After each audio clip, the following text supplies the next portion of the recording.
자, 하나님 말씀 보겠습니다. 스가랴서 9장 9절부터 10절입니다. 스가랴 9장 9절로 10절입니다. 우리가 한 목소리로 하나님 말씀 받겠습니다. 시온에 따라 크게 기뻐할지어다. 예루살렘에 따라 즐거이 부를지어다. 보라, 내 왕이 내게 임하시나니 그는 공의로우시며 구원을 베푸시며 겸손하여서 나귀를 타시나니 나귀의 작은 것 곧 나귀 새끼니라. 내가 에브라임의 변거와 예루살렘의 말을 끊겠고 전쟁하는 활도 끊으리니 그가 이방 사람에게 화평을 전할 것이요 그의 통치는 바다에서 바다까지 이르고 유브라데 강에서 땅끝까지 이르리라. 아멘. 여러분, 지금 우리는 참된 믿음이라는 주제를 가지고 시리즈로 말씀을 나누고 있습니다.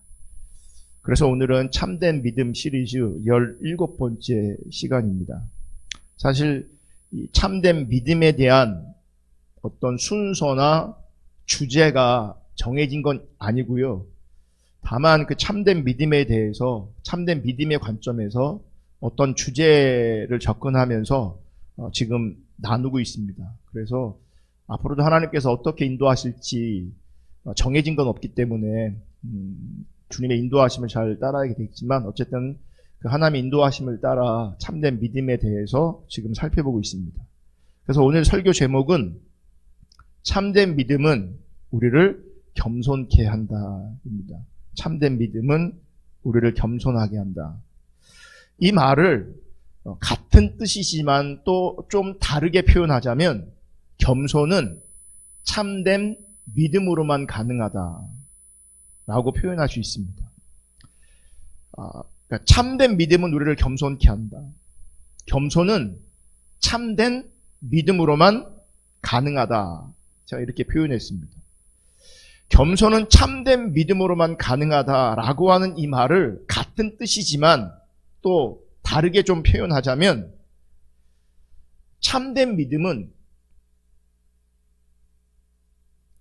그러니까 참된 믿음을 토대로 하지 않은 겸손이 아니다라고 또 말할 수 있습니다. 이 말을 다시 한번 제가 정리해 볼게요. 표현해 볼게요. 참된 믿음은 우리를 겸손하게 한다. 겸손은 참된 믿음으로만 가능하다. 성경이 말하는 참된 믿음을 토대로 하지 않은 겸손이 아니다. 왜 제가 이렇게 표현하냐면, 여러분, 우리가 살아가는 세상에는 도덕과 윤리적 관점에서의 겸손이라는 덕목이 분명히 존재하고 있기 때문에 그래요. 그러니까 기독교 안에서만 겸손을 말하고 있는 것이 아니라 기독교 바깥에서도 얼마든지 겸손이라는 것을 덕목으로 얘기하고 있기 때문에 그래요.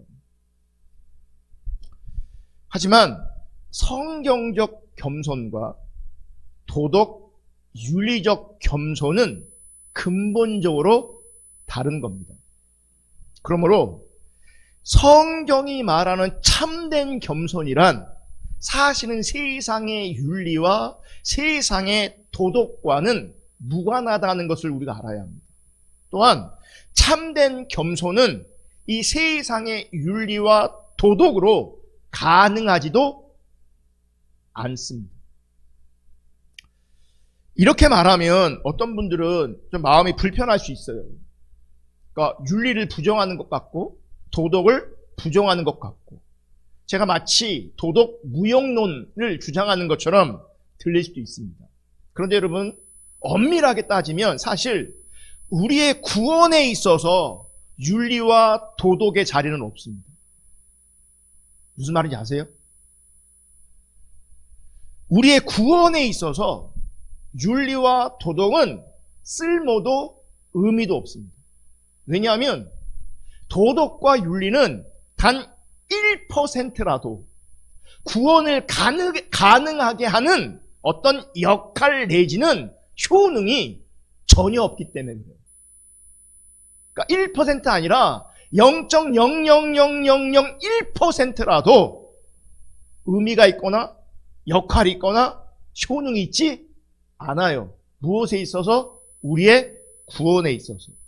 여러분, 도덕과 윤리뿐만 아니라 이 땅의 그 어떤 선함도, 이 땅의 그 어떤 의로움도, 이 땅의 그 어떤 정의도 구원에 있어서는 단 1%의 가능성도 없다는 것을 기억하셔야 합니다. 여러분, 우리가 이런 얘기해요. 여러분 주변에도 그런 분이 있을 수 있는데, 저분은 사람이 참 좋아. 사람이 정말 좋아. 저 사람은 참 좋은 사람이야. 여러분이 그런 소리 듣기를 예수님이 축복합니다. 아멘을 안 하시네.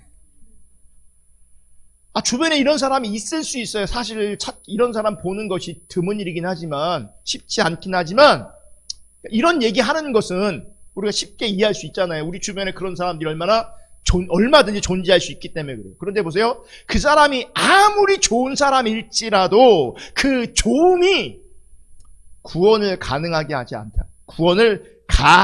하지 않는다는 거죠. 그 좋음이 그를 구원시키는 것이 아니라는 거예요. 저는요, 그러니까 우리가 삶에 살아가는 자리 여러 가지 모양을 가집니다. 어떤 사람은 말 그대로 정말 좋은 사람이 있거든요. 근데 그 좋은 사람이란 한편으로는요, 그 사람이 진짜 좋은 사람일 수도 있지만 그 좋음이 그 사람이 이 세상에서 살아남는 방식일 수도 있어요. 컨셉일 수도 있어요. 여러분, 도덕과 윤리, 정의와 공의, 그 어떠한 선함과 의로움은 적어도 우리가 살아가는 세상을 조금은 낮게, 조금은 좋게 만들지는 몰라도, 그것들이 우리를 조금은 유익하게 할지 몰라도 분명한 것은 그러한 것들이 도덕, 윤리, 정의, 공의, 그 어떤 선함과 의로움이 우리를 절대로 구원할 수 없다는 것을 인정할 수 있기를 예수님의 이름으로 축복합니다. 아멘. 물론 기독교인이 도덕과 윤리, 정의와 공의를 말하는 것은 구원을 위해서가 아니라 구원받았기에 구원받은 이후의 삶이 그래야 된다 라고 말한다면 조금 이해할 수 있죠. 또 겸손도 구원을 위해서가 아니라 구원받았기 때문에 구원받은 이후의 삶이 우리 믿는 사람들은 겸손해야 된다 라고 말한다면 조금 이해는 돼요. 그런데 이렇게 이해하고 계시면 조금은 다행이지만 분명한 것은 성경이 말하는 참된 겸손이 아니라면 여러분, 구원 이후에 그 어떤 선한 행위와 그 어떤 것은 도리어 그의 마음을 높아지게 할 수 있습니다. 진짜 겸손이 아니라면. 이게 참 어려운 게 뭐냐면 보세요.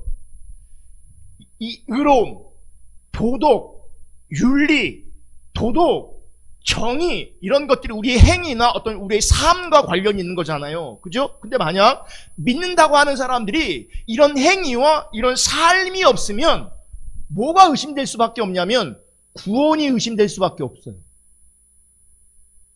왜냐하면 이런 구원이라는 개념 안에 이런 것들이 다 포함되어 있는 거거든요.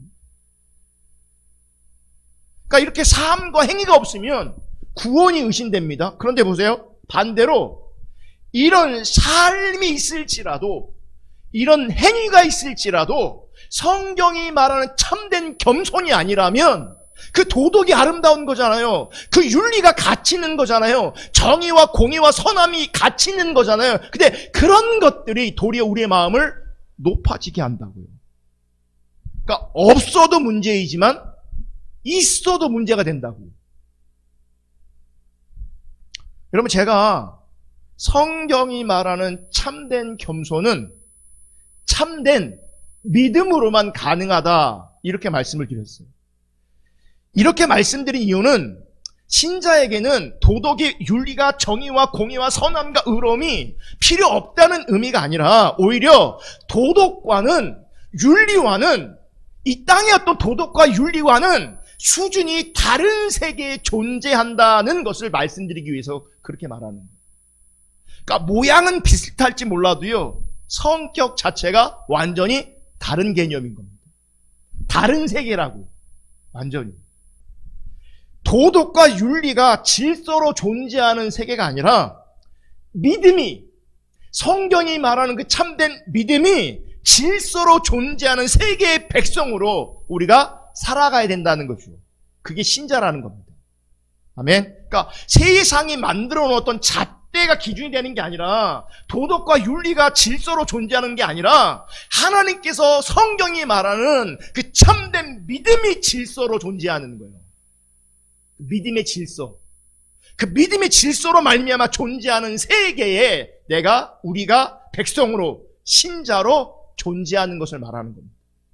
그래서 신자에게는 당연히 도덕과 윤리의 모습을 봐야 되지만, 볼 수 있어야 되지만, 그것은 세상이 이해하는 수준의 도덕과 윤리가 아니라는 것을 여러분 분명히 인식하셔야 합니다.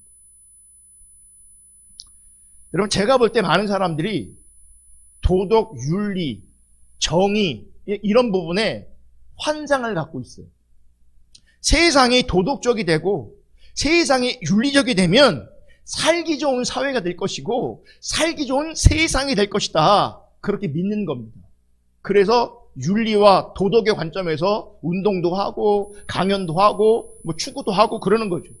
분명 그런 측면이 있습니다. 그러니까 신앙을 떠나서 보다 나은 사회를 만들기 위해서 그런 시대와 노력들은 신앙을 떠나서 저는 귀하게 우리가 바라봐야 된다고, 인정해 줘야 된다고, 그리고 누군가는, 아니 많은 사람들은 그런 것들을 추구해야 된다고 저는 생각합니다. 신앙과 상관없이, 신앙을 떠나서도. 근데 문제는 아무리 그래도 구원은 없다는 거죠. 그건 분명 우리가 인식하셔야 합니다. 근데 어쨌든 이 도덕과 윤리가 우리를 조금은 살기 좋은 세상 만들지 모르겠지만 어쩌면 그게 환상일 수도 있다는 겁니다. 환상. 왜냐하면 이런 도덕과 윤리를 지키기 위해서 인간은 자기를 포기하는 존재가 절대 아닙니다. 오히려 자기를 지키기 위해서 도덕과 윤리도 무시하고 짓밟을 수 있는 것이 타락한 자기 중심적인 인간에 불과하다는 거죠. 그러니까 보세요. 우리가 얼마나 치사한 존재인지 간사한 존재인지 보면 윤리와 도덕이 자신을 이롭게 할 때는 도덕과 윤리 정의를 말하지만 그 도덕과 윤리가 정의가 자기를 불리하게 작동하면 여러분 우린 도덕과 윤리 정의 이런 거 있다는 거 무시해버립니다. 우린 그렇게 타락한 인간이고요. 우린 그렇게 자기 중심적인 인간입니다. 그러니까 한 인간을 볼 때 도덕적인 면이 있는 게 아니고 도덕적인 면만 있는 게 아니라 그 이면에는요 다른 비도덕적인 비윤리적인 모습도 동시에 존재하는 것이 우리 인간이라는 거예요. 그리고 신앙도 마찬가지예요. 신앙이 나를 이롭게 할 것 같으면 신앙을 붙잡습니다. 교회가 나를 이롭게 할 것 같으면 교회를 붙잡습니다. 그런데 나를 이롭게 하지 않으면, 반대로 나를 불편하게 하면, 대가를 요구하면 여러분 신앙을 포기합니다. 이게 뭔지 아세요? 절대적이지 않다는 거죠. 여러분 세상에서 말하는 윤리와 도덕이 절대적이지 않아요. 뒤집어요. 금방 말을 뒤집어요. 신앙도 뒤집어요. 사실 신앙은 뒤집으면 안 되는 것인데도 불구하고 신앙이 뒤집혀집니다. 어떤 이들은 신앙을 포기할 수 없으면 자기가 원하는 신앙을 붙잡습니다. 디모데후서 4장 3절 4절 보면 이렇게 말해요. 사람들이 참된 진리를 들으려고 하지 않고 오히려 자기들을 즐겁게 해주며, 여러분 보세요. 여러분 즐겁게, 여기서 즐겁게 해주며, 이게 소위 말하는 은혜라는 겁니다. 우리가 말하는, 어떤 사람들이 말하는, 그러니까 은혜가 여러분 성경이 말하는 은혜가 아닐 수 있다는 걸 절대적으로 인식하셔야 돼요.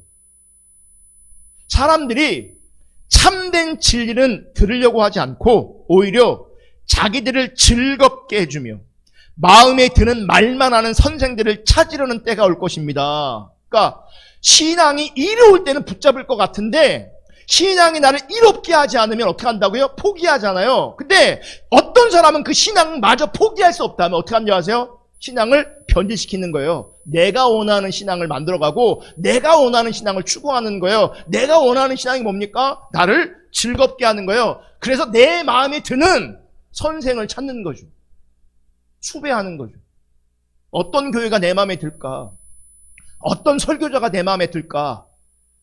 그 내 마음을 즐겁게 하는 그 자리에서 은혜 받으면 내가 좋으면 그게 신앙생활이라고 여기는 거예요. 그래야 자기 마음이 편하니까. 4절 그들은 진리의 귀 기울이기보다는 거짓된 이야기와 가르침을 따를 것입니다. 근데 보세요. 지금 하나님의 관점에서 바울 관점에서 이렇게 표현하지만 실제 이 자리에 있는 사람들은 그들이 듣는 것이 거짓된 이야기로 인식하지 않아요. 잘못된 가르침으로 인식하지 않아요. 그들은 그게 진리이기를 원해요. 왜냐하면 자기 마음에 드니까. 그래서 여러분 신자는 더욱더 믿음의 관점에서 자신을 볼 수 있어야 되고요. 신앙을 볼 수 있어야 되고요. 세상을 볼 수 있어야 합니다. 정말 우리 가운데 영적 분별력이 절실하게 필요한 때인 것을 기억하시기를 예수님의 이름으로 축복합니다. 오늘 본문 9절에 보면 이렇게 말해요. 한번 다 같이 읽어볼게요. 9절 시작. 시온에 따라 크게 기뻐할지어다. 예루살렘에 따라 즐거이 부를지어다. 보라 내 왕이 내게 임하시나니 그는 공의로우시며 구원을 베푸시며 겸손하여서 나귀를 타시나니 나귀의 작은 것 곧 나귀 새끼니라. 오늘 말씀은 메시아에 대한 스가랴 선지자의 예언입니다. 내용을 보면 장차 왕으로 오실 메시아는 겸손하시답니다. 장차 메시아로 왕으로 오실 그 메시아는 겸손하여서 그 겸손을 어떻게 표현하고 있냐면 나귀 새끼를 타셨다라고 얘기합니다.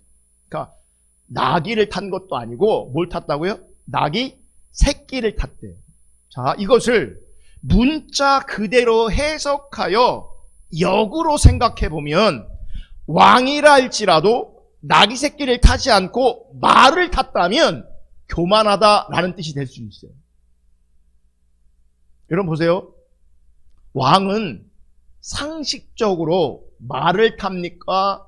나귀를 탑니까? 왕은 말 타죠.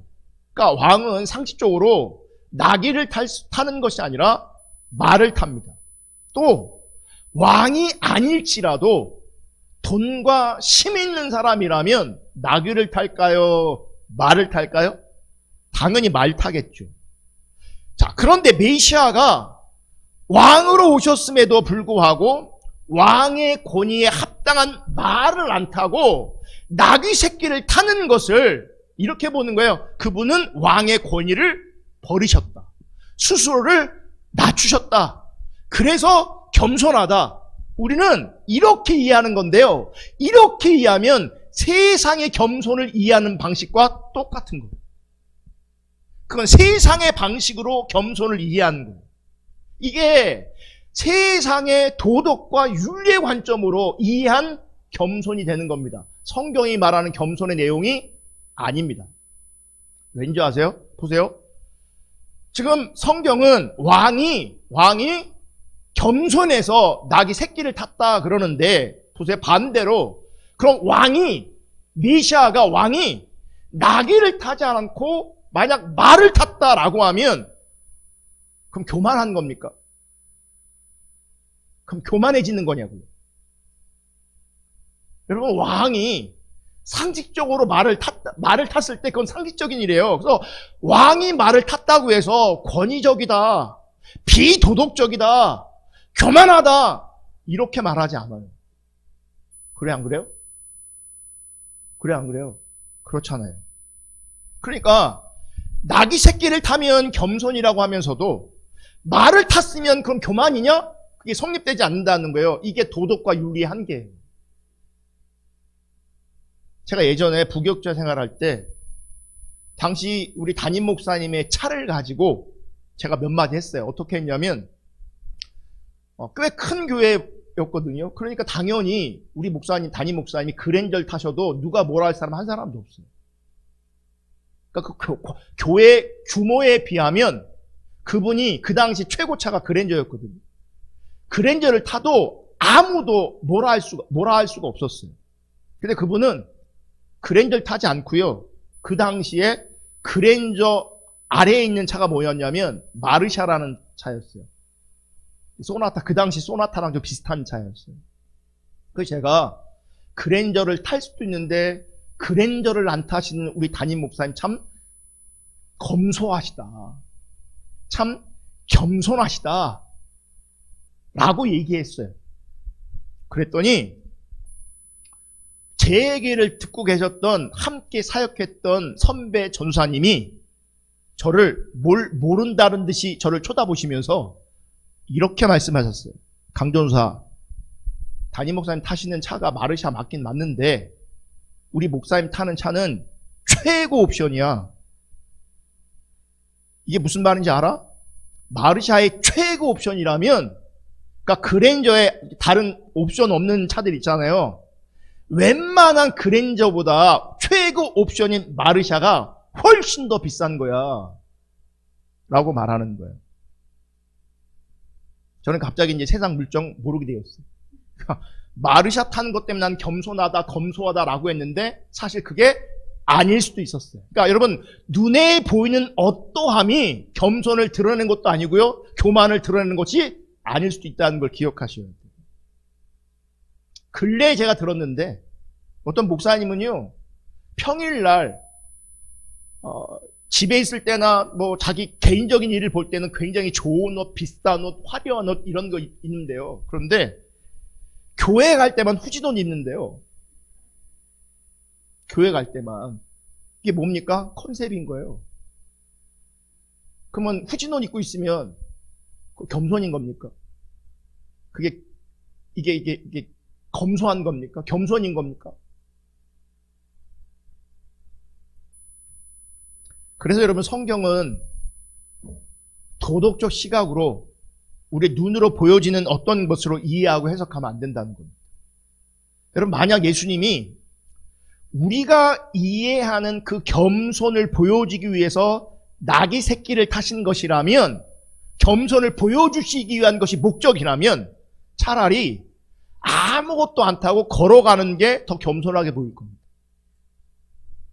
굳이 나귀 새끼를 왜 타요? 어른 나귀도 아니고. 나귀 새끼인데. 여러분, 오늘날 시각으로 보면요, 예수님은요, 비난받을 수도 있어요. 동물 학대로. 왜 새끼 나귀를 탑니까? 그러니까 그렇게 바라보면 안 된다는 거죠. 그러니까 9절 볼게. 9절. 오늘 9절 후반절 말씀을 보면 이렇게 말씀하세요. 시온에 따라 크게 기뻐할지어다, 예루살렘에 따라 즐거이 부를지어다. 그러면서 보라, 내 왕이 내게 임하시나니 그는 공의로우시며 구원을 베푸시며 겸손하여서 나귀를 타시나니 나귀의 작은 것 곧 나귀 새끼니라. 그래요. 여러분, 말씀해 보면 지금 선지자는 왕으로 오신 메시아가 공의로우시되 구원을 베푸시고 겸손하여서 나귀 새끼를 타신다 이렇게 말하고 있어요. 즉 나귀 새끼를 타신 것이 공의가 되고 구원이 되고 겸손이 되는 거예요. 나귀 새끼를 타는 것이. 아니, 단지 나귀 새끼를 타셨을 뿐인데 그것이 어떤 공의가 되고 어떻게 구원이 될까? 그것이 어떻게 겸손으로 말하는 의미가 있을까? 겸손을 말할 수 있을까? 여러분, 나귀 새끼는요, 뭘 말해주고 있냐면 힘이나 영광을 연상할 수 있는 그런 동물이 아니죠. 나귀 새끼를 바라볼 때 영광스럽다, 힘이 있다, 가치 있다 이렇게 연상되지 않잖아요. 도리어 나귀 새끼는 보잘것없고 힘 없음을 연상케 됩니다. 보잘것없다, 힘이 없다. 따라서 지금 예수님이 나귀 새끼를 타셨다는 것은 왕이신 예수님이 가신 길의 성격, 왕이신 예수님이 가신 길의 속성을 보여주는 겁니다.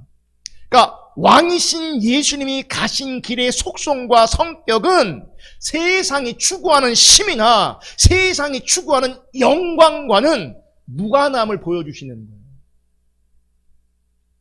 여러분, 세상은 강함을 추구하고요, 힘을 추구하고요, 영광을 추구하는데 실제 예수님은 힘, 영광 이런 것과는 무관하셨다라고 하는 겁니다. 오히려 외면당하는 보잘것없고 초라한 기름을 보여주셨어요. 나귀 새끼를 타신 것을 통해서. 그리고 바로 예수님이 가셨던 이 길이 죄인된 우리가 가야 할 길이라는 겁니다. 이것이 예수님이 나귀 새끼를 타심으로 보여주신 의, 공의가 되는 겁니다. 자, 10절 볼게요. 10절은 또 이렇게 말해요. 다 같이 읽겠습니다. 시작. 내가 에브라임의 병거와 예루살렘의 말을 끊겠고 전쟁하는 활도 끊으리니 그가 이방 사람에게 화평을 전할 것이요 그의 통치는 바다에서 바다까지 이르고 유브라데 강에서 땅끝까지 이르리라. 여기 말씀해 보면 내가 에브라임의 병거와 예루살렘의 말을 끊겠다. 전쟁하는 활도 뭐 한대요? 끊으리래요. 자, 병거와 말, 전쟁하는 활이 있는 곳엔 무엇이 없는지 아십니까? 화평이 없어요. 그죠? 그러니까 병거가 있어요, 말이 있어요, 전쟁하는 활이 있어요. 이게 무슨 말하냐면 항상 충돌이 있다는 거죠. 경쟁이 있다는 거죠. 갈등이 있다는 거죠. 여러분, 우리가 살아가는 세상을 보세요. 똑같습니다. 여기저기서 뭐합니까? 충돌합니다. 여기저기서 뭐합니까? 갈등합니다. 여기저기서 뭐합니까? 경쟁합니다. 우리가 살아가는 세상에는요, 그러니까 과거에 있는 눈에 보이는 병거와 말과 활은 아닐지 몰라도 성격은 똑같아요. 서로 경쟁하고 서로 충돌하고 서로 갈등하는 사회가 우리가 살아가고 있어요. 그럼 세상 보세요. 미국 대선 보세요. 민주주의 꽃이 선거라고 하는데 이게 꽃입니까? 민주주의 축제는 선거라고 하는데 엄청난 충돌과 갈등만 있잖아요, 지금. 세상 살아가는 데가 다 그래요. 경쟁하고 갈등하고 충돌하고. 그럼 왜 충돌할까? 왜 경쟁할까? 왜 갈등할까? 자기 이름 때문에 그래요. 자기 중심 때문에 그래요. 자기 영광 때문에 그래요. 그러니까 자기 중심을 추구하고 자기 이름을 추구하고 자기 영광을 추구하기 때문에 그래요. 그래서 이 갈등과 경쟁과 충돌이 있는 세상에서 누군가는 이기는 자가 있고 누군가는 뭐예요? 지는 자들이 있어요. 이긴 것처럼 생각하는 사람들 환호하고 누릴지 모르겠지만 반대로 빼앗긴 사람들이 있고 승리해서 지는 사람이 있고, 그럼 그 사람들은 뭘 느끼겠어요?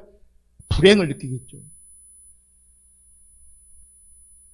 왜 그러냐? 다 자기 중심, 자기 이름, 자기 영광을 추구하기 때문에 그렇습니다. 그리고 세상은 자기 중심, 자기 이름, 자기 영광을 추구하는 자로 가득합니다. 가득합니다. 아세요?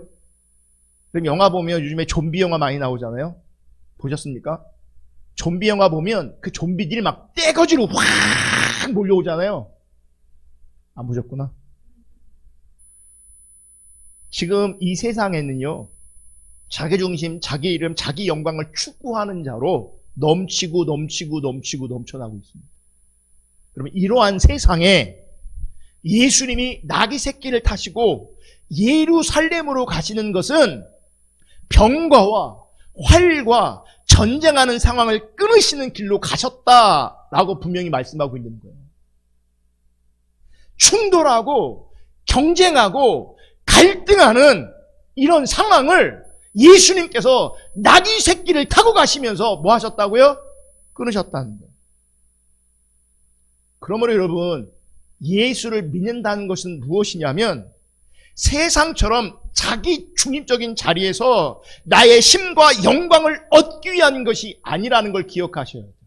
여러분, 신앙생활 하면서 자기 이름을 구하고 자기 영광을 구하고 자기 힘을 구한다면 그게 아까 디모데후서에 말하는 것처럼 자기가 좋아하는 신앙을 선택해서 그 신앙의 길을 가고 있는 거예요. 다른 복음이에요.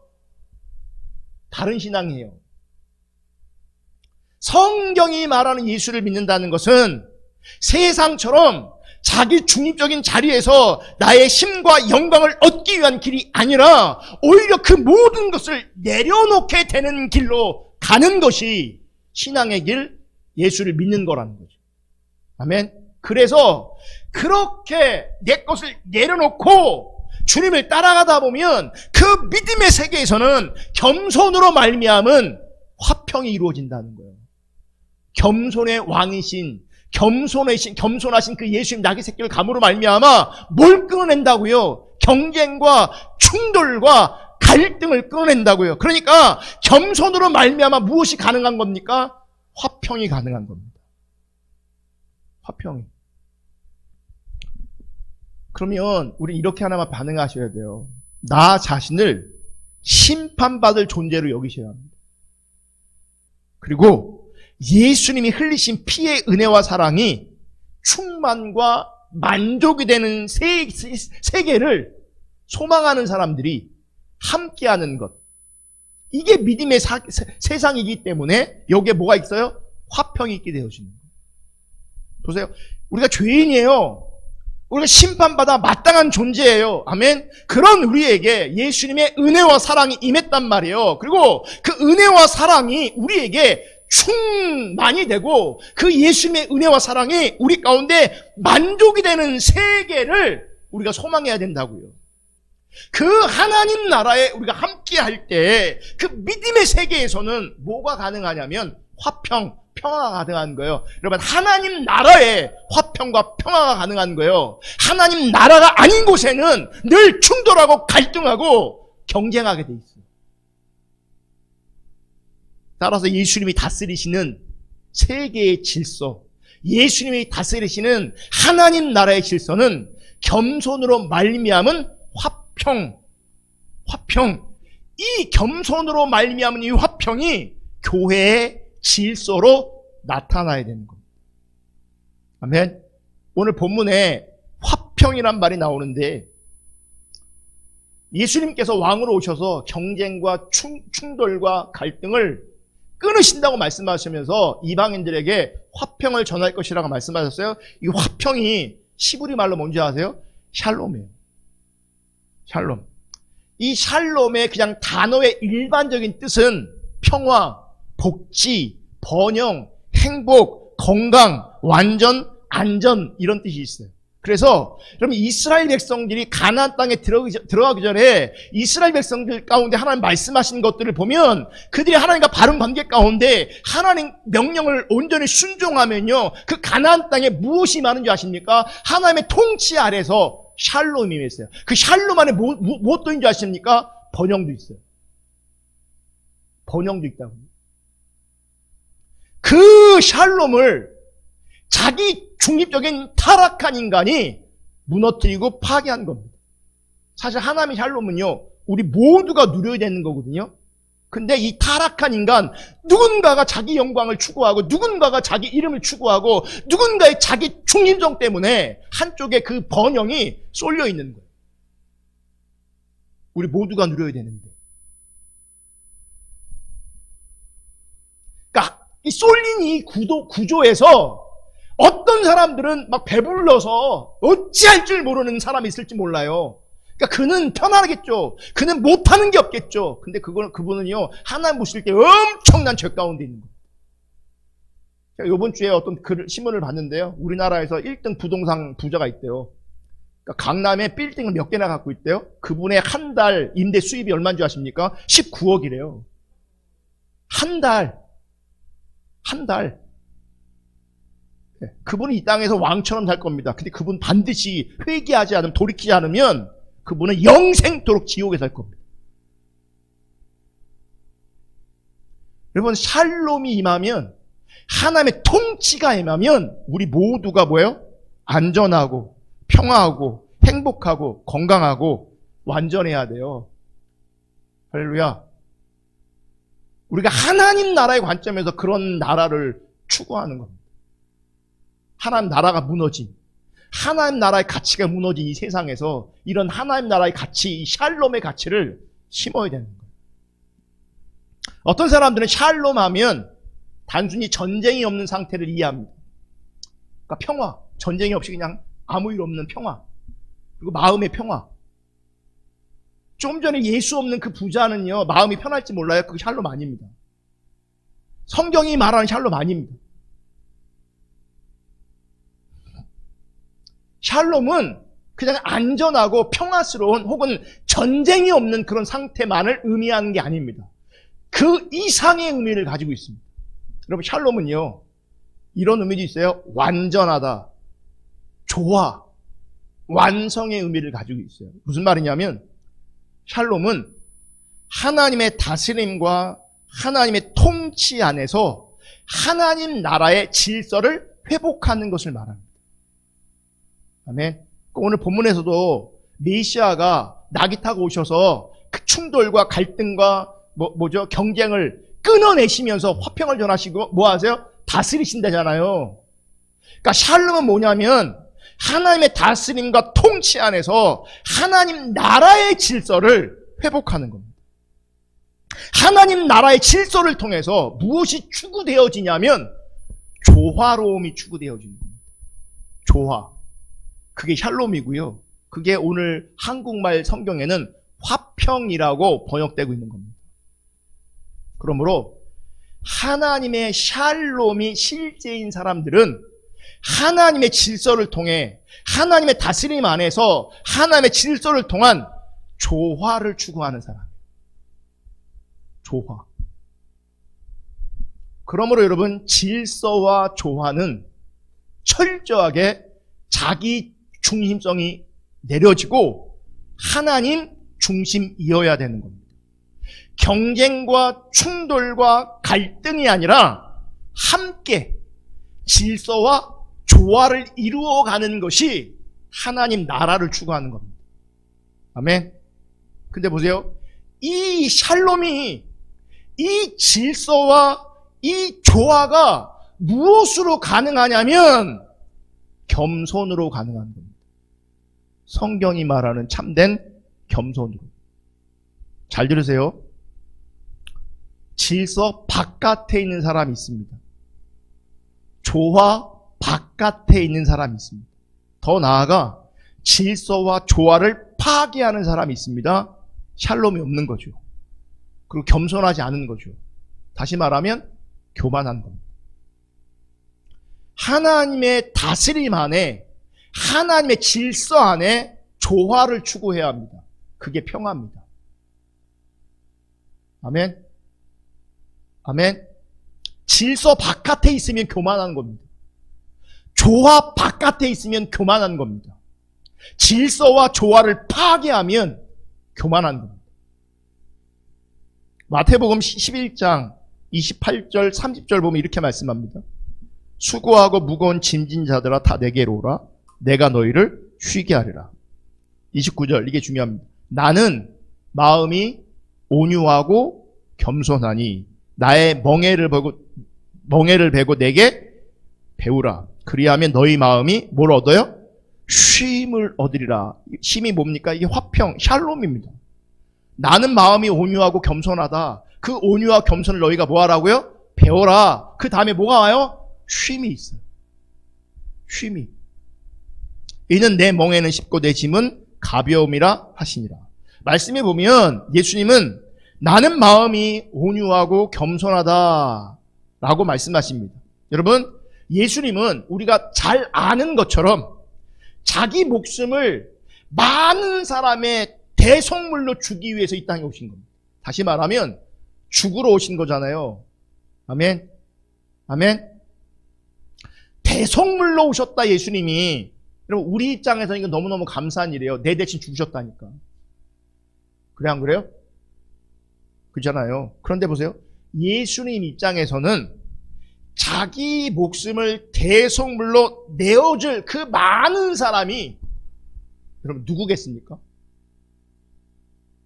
누구겠어요? 여러분, 예수님은 많은 사람들을 구원하기 위해서 많은 사람들을 살리기 위해서 자기 목숨을 내어주기 위해서 이 땅에 오셨는데 그 대상이 누구냐고요? 타락한 인간이라. 타락한 인간이라고요. 그러니까 내 입장에서 혹은 우리 입장에서는 그분이 날 살리려고 오셨대. 그분이 내 대신 죽으려고 오셨대. 라고 하면 감사인데 예수님 입장에서는 내가 대신 죽어야 될 사람을 보니까 타락한 인간들이라고요. 자기 목숨을 내어줄 사람들이 누구냐면 하나같이 예수님 편에 있는 사람이 아니라 예수님 반대편에 있는 사람들이라고요. 예수님 반대편에 있는 사람들을 위해서 철저하게 선한 것이 하나도 없고 타락한 인간들을 위해서 자기 목숨을 대속물로 내어주셨대요. 이것은 여러분 예수님은 철저하게 자신을 위한 삶과 무관한 길을 가셨다는 뜻입니다.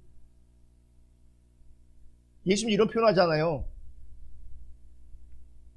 이 잔을 내게서 옮겨달라고. 어디서 이렇게 기도했습니까? 겟세마네 동산 십자가를 지기 전에 할 수만 있으면 이 잔을 내게서 옮겨달라고. 예수님도 피하고 싶었어요. 근데 그거 아버지 뜻이기 때문에 내가 뭐예요? 순종하는 거죠. 그 길을 가는 거죠. 그리고 그 순종함을 통해서 하나님이 영광을 받으셨어요. 십자가를 통해서 하나님께서 영광을 받으셨어요. 그러니까 지금 예수님은 철저하게 타락한 인간들을 위해서, 자기 반대편에 있는 인간들을 위해서 자기 목숨을 대속물로 내어주셨어요. 철저하게 자신의 뜻과는 상관없이 자신을 위한 삶이 아닌 길을 가신 겁니다. 여러분, 십자가에 못 박은 자들을 위해서, 자기를 반대하는 자들을 위해서, 철저하게 타락한 자들을 위해서 목숨을 내어놓으신 그것이 예수님의 온유이고 예수님의 겸손인 겁니다. 우리는 이 예수님의 온유와 겸손 앞에서 자기 뜻을 내세우고 내가 신앙이 좋은 사람으로 드러나고 영적인 사람으로 드러나고 훌륭한 사람으로 드러나고 그래서 사람들에게 인정받고자 한다면 그게 예수님이 가신 길과 무관한 거예요. 예수님의 온유와 예수님의 겸손과 무관한 거예요. 여러분, 우리 교회니까 신앙생활 잘하는 사람으로, 영적인 사람으로, 훌륭한 사람으로 인정받는 것, 인정받고자 하는 것, 그게 자기 이름을 위한 거잖아요. 그게 자기 이름을 위한 거예요. 그래서 우리는 사람들 앞에 어필합니다. 나는 훌륭한 사람이야. 나는 좋은 사람이야. 나는 신앙이 좋은 사람이야. 나는 영적인 사람이야. 니네 나 함부로 보면 안 돼. 우린 이거를 자꾸 사람들 앞에 뭐 하는지 아세요? 어필하려고 해요. 그리고 인정받으려고 하는 거죠. 그런 식으로 인정받으려고 하는 것, 그게 죄라고요. 그게 예수님이 가신 길이 아니라고요. 그게 온유가 아니라고요. 그게 겸손이 아니라고요. 여러분, 예수님을 알게 된 우리가 할 수 있는 것은 선함이 하나도 없는 나를 인정하는 겁니다. 허물이 있는 자 그대로 예수님께 나와서 심판이 당연한 죄인됨을 고백하는 겁니다. 그리고 이것이 그리스도 안에 있는 신자의 겸손입니다. 아멘. 이게 저는 우리 교회에 속한 우리 지체들이 주님의 온유와 겸손이 실제이기를 원합니다. 나는 좋은 사람이다. 나는 영적인 사람이다. 나는 훌륭한 사람이다. 나는 괜찮은 사람이다. 이건 교만이라니까요. 우리는 하나님 앞에서, 예수님의 십자가 앞에서 나는 전적으로 타락한 자입니다. 나는 선함이 없는 자입니다. 나는 심판이 당연한 죄인입니다. 그것을 인정하는 것이 온유라고요. 그게 겸손이라고요. 아멘. 나를 볼 때 그래서 허물이 많은 자로, 죄인으로, 선함이 하나도 없는 자로 나를 봐야 합니다. 나를. 거기서 뭐가 나오는지 아세요? 컨셉으로서의 겸손이 아니라 진짜 겸손이 나오는 거예요. 뭘 자랑하고 뭐 할 말이 그렇게 많아요. 뭘 인정받으려고 해요. 허물이 많은데, 죄인인데, 선한 것이 하나도 없는데, 철저로 타락한 존재인데 뭘 머리를 드밀고 인정받으려고 하고 나를 채우려고 하냐고요. 왜 내 이름을 구하고 내 영광을 구하냐고요. 못 보는 거죠. 여전히 겸손하고는 거리가 먼 거예요. 여러분, 나를 볼 때 세상에서 내 타이틀을 보시면 안 돼요. 세상에 내 살고 있는 포지션을 보면 안 돼요. 하나님 앞에서 허물 많고 죄인이고 선한 것이 하나도 없는 철저하게 자기 중적인 타락한 나를 볼 수 있기를, 인정할 수 있기를 예수님의 이름으로 축복합니다. 그리고 다른 사람도 그렇게 봐야 돼. 이게 뭐냐면 넌 타락한 인간이야, 이게 아니라 우리 모두가 은혜가 필요한 존재다라고 하는 것을 본다는 거죠. 그렇다면 우리 모두가 하나님의 은혜와 사랑이 필요한 관계로 보게 되어집니다. 내게도 주님의 은혜와 사랑이 필요하지만 너에게도 주님의 은혜와 사랑이 필요해. 내게 있는 문제는 주님의 은혜와 사랑이 없는 게 문제고, 너에게도 문제가 뭔 주님의 은혜와 사랑이 없는 게 문제야. 우리 모두에게 주님의 은혜와 사랑이 필요해. 그럼 보세요. 우리 모두가 하나님의 은혜와 사랑으로 하나님의 용서를 누리는, 하나님의 궁유를 누리는, 하나님의 은혜와 사랑을 누리는 관계로 함께 할 것이고, 그 은혜를 중심으로 하여서 하나님의 다스림 가운데 질서 있게 되어지는 거예요. 그 질서가 뭔지 아십니까? 몸을 이루어가는 거예요. 몸을 이루어가는 거예요. 경쟁하는 게 아니고요, 질투하는 게 아니고요, 갈등하는 게 아니고요, 하나님 나라에서 조화롭게 되는 거예요.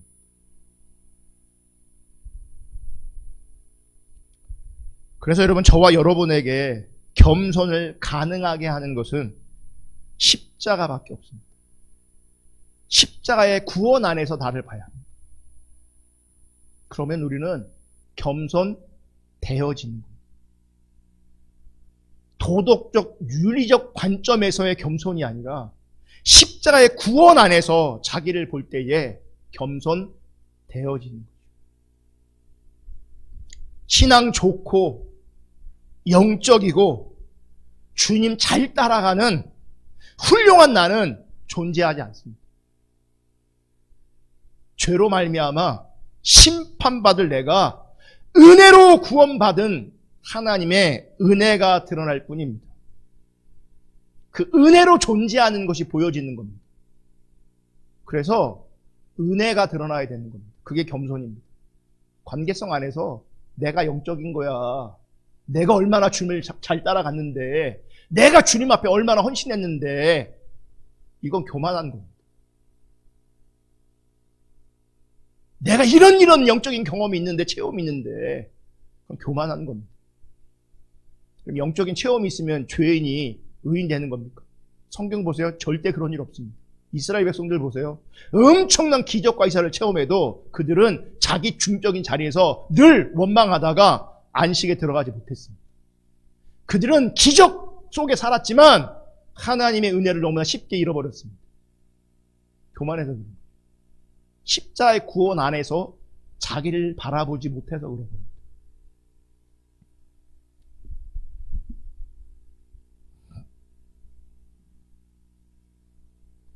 여러분, 우리가 늘 하나님 앞에서 선한 것이 없고 죄인임을 고백할 때, 그게 실제일 때 세상과는 다른 예수님이 가신 길에 동참하고 참여하기를 소망하게 될 겁니다. 세상과 다른 예수님이 가신 그 길에 참여하는 것이 믿음에 의한 겸손인 겁니다. 여러분, 참된 믿음으로 말미암은 참된 겸손함이 우리 가운데 실제이기를 예수님의 이름으로 축복합니다. 그리고 이 참된 겸손함을 통하여 하나님 나라의 샬롬인 질서와 조화, 화평이 실제이기를 주님의 이름으로 축복합니다. 그러니까 보세요. 겸손은 우리가 말하는 윤리적, 도덕적 관점에서 겸손이라는 덕목의 이미지가 아니고요. 하나님의 통치 안에서 질서를 추구하고 조화를 추구하고 화평을 추구할 때 그게 겸손한 사람인 거예요.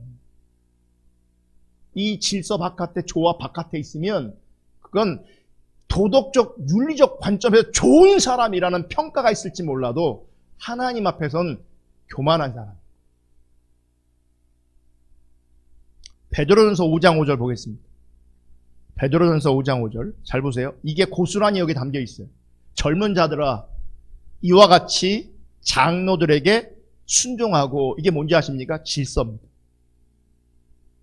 다 서로 겸손으로 뭐 하라고요? 허리를 동이라.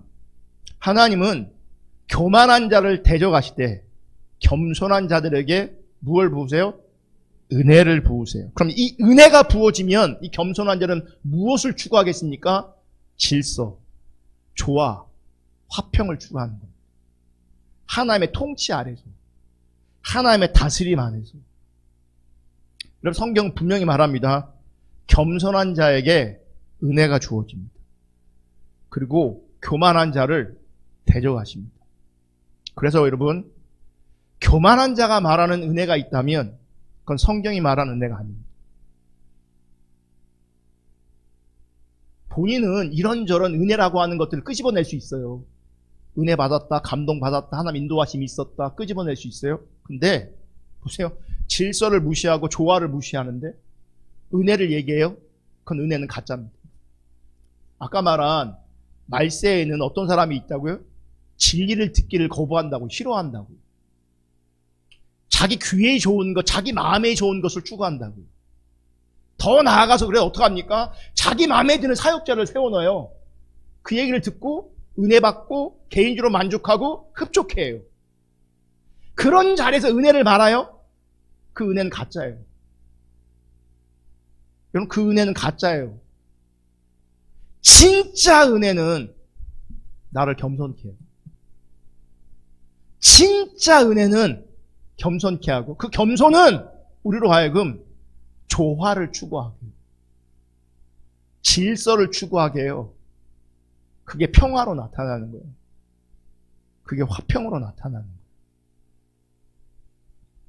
겸손한 자에게, 화평을 추구하는 자에게, 하나님의 다스리심으로 조화와 질서 아래 있는 자에게, 예수님이 가신 그 길에 동참하는 자에게 은혜가 주어집니다.